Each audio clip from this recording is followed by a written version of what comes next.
Fala pessoal, tudo bem com vocês? Olha, desde já, deixa eu me ajeitar aqui. Eu peço desculpa pela minha informalidade aqui, né? Boné pra trás, tudo de casaco. Para o nordestino, meu amigo, uma temperatura de 24 graus é o extremo frio. Então, hoje tá frio e eu estou com muito frio, então vai nessa. Vou aqui caracterizado de sulista, né? Mas você clicou aqui certamente porque você viu esse título. E antes de eu começar a falar propriamente dito, fiz aqui algumas anotações para que eu não esqueça de nada, para que eu não acabe sendo injusto em alguns pontos. Mas eu quero explicar primeiro que o motivo desse vídeo não é causar polêmica, é, mas expressar para todos vocês que me encheram de perguntas do motivo de eu ter me desligado da minha antiga igreja, certo? Em outro vídeo eu vou postar informando em qual igreja que eu estou agora, os motivos pelos quais eu escolhi essa outra igreja, tudo certinho, tudo direitinho, como é que funciona. Muito das pessoas que estão aqui me acompanham também no Instagram, então se você não me acompanha no Instagram, me acompanhe lá, que eu compartilho muito da minha rotina também por lá. Então, quando eu saí da igreja, da minha antiga igreja, eu divulguei, certo, no Instagram. Por que que eu divulguei no Instagram? Porque muita gente me associava aos eventos que tinha, né, as programações que tinham naquela igreja. Até alguns amigos que não pertenciam à congregação lá, algumas pessoas de fora, às vezes me mandavam algum conteúdo da igreja, né? Mandava para mim, ó, esse evento tal, na sua igreja tal, me associava muito, porque eu frequentemente gravava stories lá, né, ceando com os irmãos no culto tal, falava das pregações, falava quando a pregação era boa, quando a pregação era ruim. Enfim, eu compartilhava a minha vida também em comunidade na igreja. Então, quando eu me desliguei de lá da igreja, eu senti a necessidade de comunicar também ao pessoal do Instagram para que eu não viesse ser associado a qualquer um outro evento que pudesse vir acontecer na igreja, já que eu não faço mais parte da congregação, né?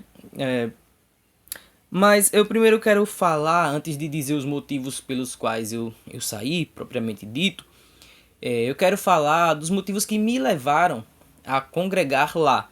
Que certamente vocês sabem, principalmente o pessoal que é lá do Instagram, sabe que as minhas convicções teológicas é muito diferente do que o pessoal de lá crê, né?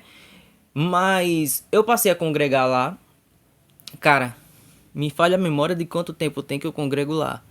Mas se eu não me engano, deve ter uns 4 ou 5 anos. Posso estar confundindo ou alguma coisa assim, mas tem mais ou menos nessa faixa. Eu moro em um bairro que não tem igreja reformada. Sobretudo com uma visão mais assim voltada para crianças, certo? Tem até igreja reformada, mas não tem sala infantil e tal, essa questão toda, a igreja mais paradona mesmo na questão infantil, e não tem igrejas reformadas, e o meu pensamento é mais o pensamento reformado. O que é que me levou a congregar lá? Eu pensei comigo, olha, não tem igrejas reformadas aqui no bairro, então eu vou congregar nessa igreja. E talvez com a pregação do verdadeiro evangelho, né, caminhando junto com os irmãos, talvez eu consiga compartilhar algumas questões teológicas e tal. E assim fiz, eu entrei, participei dos ministérios, muitas coisas eu evitava falar, né, porque de fato não era, eu não poderia chegar e mudar toda uma doutrina da igreja, porque também isso é ridículo, isso é feio. Eu compartilhava o básico, o que era essencial, que eu considerava heresia, obviamente eu tinha por obrigação me posicionar, conversava com algumas pessoas da liderança, conversava com os irmãos, emprestava alguns livros. Em nenhum momento tentei criar uma sub-igreja dentro da igreja para fazer qualquer coisa e se revoltar e tirar os irmãos. Não, de forma nenhuma. A minha intenção mesmo era de ajudar. Eu achei que seria possível. Mas é extremamente difícil, sabia, fazer isso. Você mudar uma coisa que já está lá desde muito tempo, mesmo antes de você congregar. Você não faz isso. Eu não sei nem também se é saudável fazer isso. Eu não sei nem se, como é que eu posso dizer, se as pessoas podem ter me considerado um mau caráter por tentar fazer isso. Mas eu pensei o seguinte, é a única igreja que eu posso ir aqui no bairro, assim, que eu meio que já conheço pessoal e tal, não tem igreja reformada, eu quero ajudar também, mas eu talvez possa ajudar os irmãos aqui levando esse entendimento, essa outra versão, essa outra vertente e tal, pá. Fui congregar lá. Irmãos, com o passar do tempo, não aconteceu bem o que eu esperava, óbvio. Esse é um dos motivos do meu desligamento de lá. E começaram a acontecer situações pontuais que me fizeram refletir um pouco se de fato era saudável continuar naquele ambiente. A primeira coisa que eu destaco é que era uma igreja neopentecostal. É uma igreja neopentecostal. E existe muita diferença dos irmãos pentecostais e da galera neopentecostal. É uma coisa muito diferente. É um abismo de diferença, né? Os irmãos pentecostais, eles são considerados irmãos na fé. Os neopentecostais, eles têm uma doutrina muito estranha, que fere o cerne do cristianismo, aquilo que é a coluna dorsal do cristianismo. E muitas coisas são muito complicadas de defender. Isso me incomodava bastante, gente. Me incomodava demais, demais, demais. Porque sabe aquela sensação de você estar em um ambiente em que você sente que você está cooperando com aquilo, simplesmente pelo simples fato de você estar lá? Então eu me sentia dessa maneira. Então foi muito complicado. O ambiente neopentecostal é muito complicado. É muito carregado. É muito misticismo, né? Muita coisa sobrenatural onde não tem e tal, essa questão toda. Esse foi o primeiro motivo que me fez refletir. Eu comecei a refletir depois disso se de fato realmente era um ambiente saudável. Por quê? Porque eu me casei e minha esposa também congregava lá. E eu fiquei pensando, gente, eu sou sacerdote do lar, eu sou um chefe de família. E querendo ou não, a saúde espiritual da minha esposa passa muito por mim. Eu sou sacerdote do lar, eu sou cabeça do lar. Com o que é que eu estava deixando minha esposa se alimentar? E comecei a refletir, aquilo começou a incomodar no meu coração. Comecei a sentir que eu estava num ambiente meio que estranho. Sabe quando você está num ambiente e você diz, poxa, não faço parte disso aqui, tá complicado. E eu estando aqui, é, é como se eu estivesse concordando. Então meio que eu sentia isso. Mas a segunda coisa, que é fruto também do neopentecostalismo, é que a igreja ela passou a entrar num sistema de também campanhas. E a gente sabe que esse movimento de campanhas é coisa do neopentecostalismo. Algumas igrejas pentecostais têm, mas é muito comum no ambiente neopentecostal essa questão de campanhas. E a igreja passou por uma campanha onde começou a distribuir objetos, e objetos que você ia orar por esse objeto ia representar alguma coisa na sua vida, que no caso específico seria a família e tal, e que no grande dia, no encerramento de campanha, você tinha que levar esse objeto e tal, e todo mundo ia orar junto e tal. E, gente, quando houve a reforma protestante, uma das primeiras coisas que Lutero rompeu foi a questão das indulgências, foi a questão dos amuletos. Eu percebo que muito da igreja brasileira tem tentado retornar essa prática e colocado amuletos nos nossos cultos, como rosa ungida, a flor do amor, o sal do Mar Morto, a água do Rio Jordão, como coisas que podem abençoar, óleo ungido, chofar e tal, tal, tal, tal. E quando começou a ter esse movimento lá na igreja, eu comecei a pensar, poxa, o que é que eu esperava? Se a igreja é neopentecostal, é óbvio que ia descambar, né, descaminhar para esse lado, uma hora ou outra isso ia acontecer, é inevitável. Eu fiquei perplexo, fiquei surpreso, porque embora eu já esperasse, não esperasse que fosse acontecer, né? Assim a gente espera, mas quando acontece a gente fica meio que boquiaberto. E eu comecei a me chatear, aí comecei a faltar um culto, faltar outro e tal. E era um clima chato, assim, porque eu percebia que os irmãos, eles percebiam que eu estava indiferente, que eu não estava gostando. Ficava aquele clima chato entre a liderança, entre eu. Eu já participava de algumas coisas na liderança, aliás, de muita coisa na liderança, como classe de EBD e tal, e havia muito choque em questão nesse quesito. E era algo muito complicado. Mas um terceiro fator que contribuiu para que eu pudesse deixar a igreja, me desligar da igreja, é que a, a liderança, veja, eu preciso ser muito cauteloso a falar isso, porque isso não pode ser visto como um ataque pessoal. Estou apenas constatando fatos. A liderança é uma liderança que ela não está disposta a aprender sobre a palavra de Deus.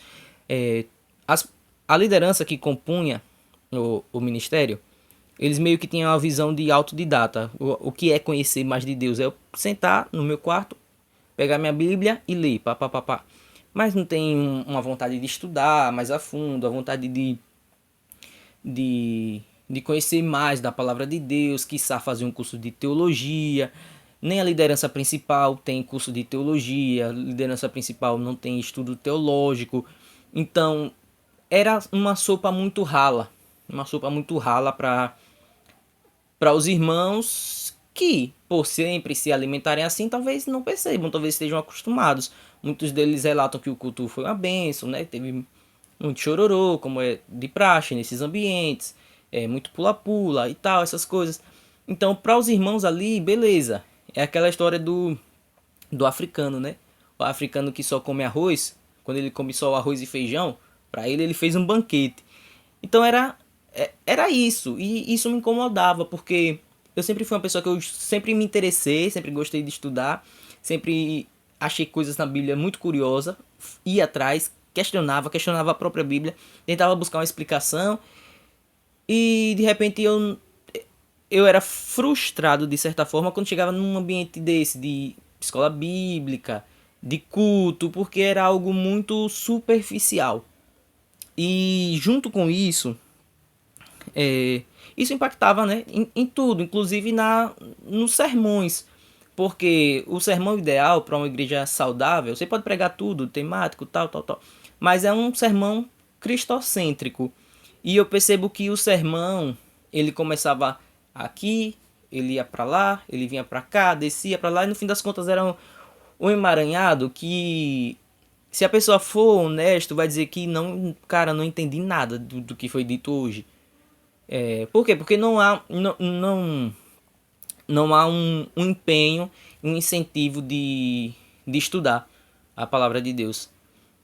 Eu me recordo que o último culto que eu fui foram 47 minutos de palavra, né, de pregação. E o primeiro texto que foi aberto para ser lido, ele foi lido mais ou menos por volta de 38 minutos de palavra. E foi um texto lido, um texto que não tinha muito vínculo com o sermão. E foi aquele negócio, mas como galera tinha esse negócio, essa puxada mais emocional, a galera, foi benção e tal. Então eu comecei a refletir sobre essas coisas, né? Ficou tudo muito insustentável. A partir daí, aí eu comecei a entregar, né, os cargos, já estava pensando no que é que eu poderia fazer e tal, da minha vida, da minha família e tal. Aí foi quando eu comecei a entregar os meus cargos, né, de professor de EBD, porque por mais que eu estudasse, por mais que eu me empenhasse, eu não poderia passar fielmente tudo aquilo que eu tinha estudado para os irmãos, porque de certa forma ia chocar com o que era pregado diariamente. Então ia chocar, ia causar intrigas, ia causar brigas, discórdias. Eu não poderia falar tudo. Então meio que eu estudava, mas eu não poderia passar o conteúdo. Então já comecei a entregar e tal os cargos que eu tinha, né? Já há muito tempo já não participava mais do louvor, porque muitas músicas antropocêntricas voltadas para o homem e tal, há muito tempo já não participava. Eu estava com a EBD, aí entreguei a EBD e aí começou uma situação muito chata. E aqui não é nenhum ataque pessoal, tô relatando o que é que aconteceu, tô abrindo meu coração. Muitas indiretas em culto. Muitas indiretas em culto. Indiretas que eram diretas, na verdade, né? Que meio que o que era dito automaticamente fazia com que os irmãos olhassem já diretamente para mim e já pensassem, caramba, Moai, Moai se ferrou nessa aí, que tá sendo a lapada para ele mesmo. E era mesmo para mim, e era não era algo que era dentro do sermão propriamente dito, né? Não é algo, por exemplo, se o pastor abrir um texto de, por exemplo, de adultério e expor o texto e tiver algum adúltero na igreja, é óbvio que ele vai ter que vestir a carapuça e mudar de vida. Mas era algo completamente fora do escopo da pregação, mas como se existisse um parêntese na mensagem para que pudesse falar daquele assunto, poder tocar e instruir os irmãos que não acompanhassem meus vídeos, não curtissem meus vídeos. E eu nunca obriguei ninguém a curtir nada, ninguém a se inscrever no meu canal, nem nada assim. O que eu fazia muito geralmente, quando eu preparava um sermão no YouTube, alguma coisa assim, uma entrevista que eu achava bacana, jogava também lá no grupo da igreja e tal, mas quando começou a chocar, a liderança pediu para que eu não fizesse mais e tal, pronto. Aí foi isso que aconteceu. Aí muitas indiretas. Quando eu ainda participava mais assim ativamente da liderança, às vezes eu fazia encerramento, né, de algumas atividades e fazia encerramento, aí quando passava o microfone. Aí, como é que eu posso dizer? Era desfeito tudo era desfeito do que eu havia dito e tal. E pronto, aí isso foi me entristecendo e fui e pensei. Só que a gota d'água, queridos amigos, foi o seguinte, que estava eu e minha esposa em todo esse ambiente, né, que obviamente estávamos cientes que era um ambiente não legal, um ambiente tóxico. Só que, o que é que acontece? Eu fiquei lá, talvez por falta de opção. Essa nova igreja em que estou é uma igreja que é em outro bairro, então tudo isso pesava para mim, porque nós não temos transporte, né? Nós não temos transporte, só moto. Poderíamos ir sim, mas de moto, mas questão da logística mesmo, e também às vezes chove, ambiente de chuva. E eu sou o tipo de cara que eu gosto de me envolver, gosto de estar em todos os cultos. E, e é isso. E o que pesou mais para essa decisão é que, graças a Deus, eu recebi a maravilhosa notícia de que eu serei pai. Então isso pesou, gente, demais. Enquanto só sou eu e minha esposa, pessoas plenamente conscientes, que já tem uma mentalidade formada, que já tem um conceito formado das coisas, somos maduros para poder descartar boa parte das coisas que eram ditas lá, tá tranquilo, tá show de bola. Mas aí quando veio aí a notícia de que eu serei pai, que eu terei um filho, eu pensei e não existiu essa questão de ser longe o ambiente. E agora piorou, porque nem de moto eu vou poder ir mais, vou ter que ir de carro, né? Mas já providenciamos aí o bebê conforto, já ganhamos, né, o bebê conforto e tal. E o que é que eu posso dizer? Eu não poderia deixar o meu filho, que vai começar a ter a formação de sua mente, em um ambiente como esse, sabe? Longe do evangelho genuíno de Cristo, do verdadeiro evangelho. Não poderia de qualquer forma, porque Deus vai me cobrar tudo isso um dia. Deus vai me cobrar do que eu estou alimentando a minha família, de como que eu estou conduzindo a minha família. Então, se eu deixasse, seria uma covardia da minha parte se eu permitisse que minha família continuasse num ambiente desse, por não querer gastar dinheiro com Uber, né? Por não querer gastar tempo. Desculpa os cachorros aqui estão cantando, estão louvando a Deus os cachorros aqui. Por causa de não querer pagar Uber, por causa do deslocamento. E tem tantas pessoas, gente, no interior que caminha quilômetros a pé para poder cultuar o Senhor. Isso é lindo, né? Isso é maravilhoso. E eu preferi me desligar de tudo isso. Não faço críticas aqui ad hominem, né? Não estou atacando a pessoa de ninguém. Estou apenas pontuando os motivos pelos quais eu me desliguei da igreja. E faço isso aqui com muito temor, refletindo muito em não ofender ninguém de forma pessoal. Isso aqui não é nada pessoal. Estou expondo para vocês porque não me considero um blogueirinho não, mas muita gente diz, você tá postando aqui tudo na rede social e tal, mas é porque eu já comecei a postar a questão de quando eu estava indo pra lá.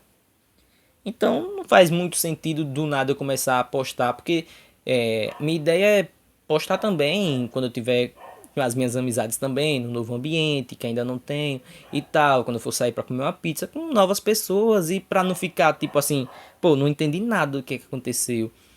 E pra evitar várias versões de um fato que foi esse o fato, eu tô preferindo me antecipar e contar. Não faço ataque pessoal a ninguém, certo? Como pessoas, não tenho nada mesmo assim de que falar. O pessoal lá dessa minha antiga igreja, eles fizeram um chá de fraldas, olha, do nosso filho. Deram bolo, deram assistência ornamental, lindo, lindo, lindo, lindo demais. A igreja se deu espaço, tudo. A irmã lá que eu amo demais. Não sei se posso falar o nome dela, mas prefiro não falar, porque não sei se a pessoa quer que fale, mas amo demais, deu bolo, outro irmão lá que eu gosto, amo demais, amo ele, amo o filho dele, fez as decorações, fez as lembrancinhas, então os irmãos, assim, muito generosos conosco, comigo, com minha esposa, com meu filho, que nem nasceu ainda, mas já recebeu todo esse amor.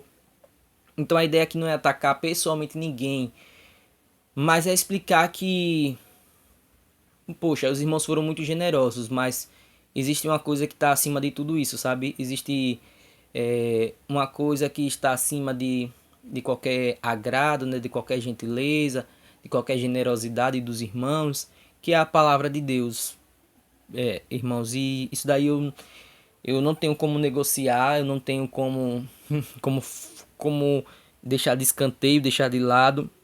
Eu não posso flertar com qualquer doutrina que ofende o meu Jesus, sabe? Já é tão duro saber que eu sou um pecador miserável, desgraçado e que eu ofendo esse Deus todo dia, e ainda mais ofender de forma plena e consciente é dureza, sabe? Então, foram esses os motivos e eu reforço mais uma vez, não é nada pessoal, gente, não é nada pessoal. A doutrina não bate, a doutrina não fecha. Ao meu ver, o evangelho lá genuíno não é pregado. Então tudo isso me fez optar por mudar de igreja. A todos vocês que permaneceram aqui até o final, certo? Espero que não tenha ficado um ambiente muito pesado aqui nesse vídeo. Mas o próximo talvez seja um pouco mais suave, que eu quero falar sobre como que eu escolhi a nova igreja que estou, se vou permanecer lá mesmo, como é que está funcionando as coisas direito, se já é um martelo batido. E vamos ver aí o que Deus tem para nós. Continue orando por mim, pela minha família, todos vocês que gostam de nós. Forte abraço e até a próxima.